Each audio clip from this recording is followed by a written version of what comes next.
Il y a souvent un genre de femmes qui, lorsqu'elles sont mariées et qu'elles ont leurs amis qui ne sont pas encore mariés, elles vont tout faire pour mettre la personne mal à l'aise, pour montrer que ce sont elles qui se sont mariées et que l'autre est encore célibataire, que elle est d'homme avec un homme et que l'autre est dort seule.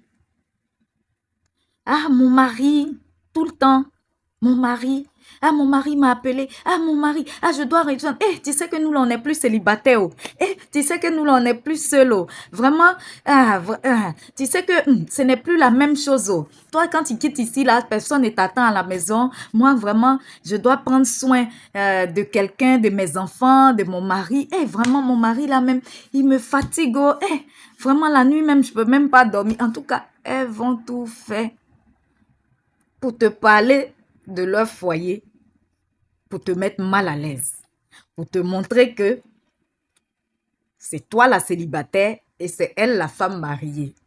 Heureusement qu'elles ne sont pas toutes comme ça parce qu'il y en a d'autres par contre qui, lorsqu'elles se sont mariées avant leurs amis, elles vont prier même pour ces personnes, elles vont les soutenir, elles vont les encourager, elles vont même essayer de les mettre en contact avec des hommes.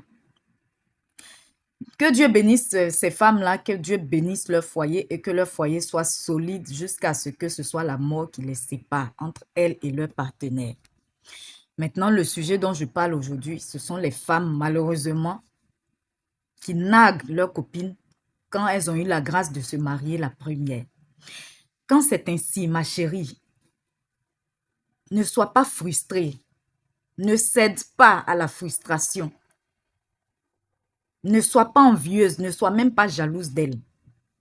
N'aie même pas de mauvais projets pour elle. N'essaie même pas de détruire son foyer. N'essaie même pas de vouloir sortir avec son mari parce que ça va certainement détruire la grâce, la bénédiction que Dieu prépare pour toi. Parce que bientôt là, c'est elle qui va t'envier. Juste en voyant ton mari, c'est elle qui va t'envier. Quand elle sera à ton mariage, elle va détester son mari et son foyer. Parce que pour toi, là, ce sera le haut de gamme. En fait, de toute façon, elle te méprisait. Elle pensait que toi, tu allais rester dans le célibat. Elle pensait que tu allais rester à la situation dans laquelle elle t'a laissé quand elle s'est mariée là. Et qu'elle va constater le contraire. Elle va constater que ce que Dieu même t'a donné là, ça ne te permet même pas d'envier ce qu'elle vit là. Elle va comprendre que la vie là, ça avance, ça évolue pour tout le monde.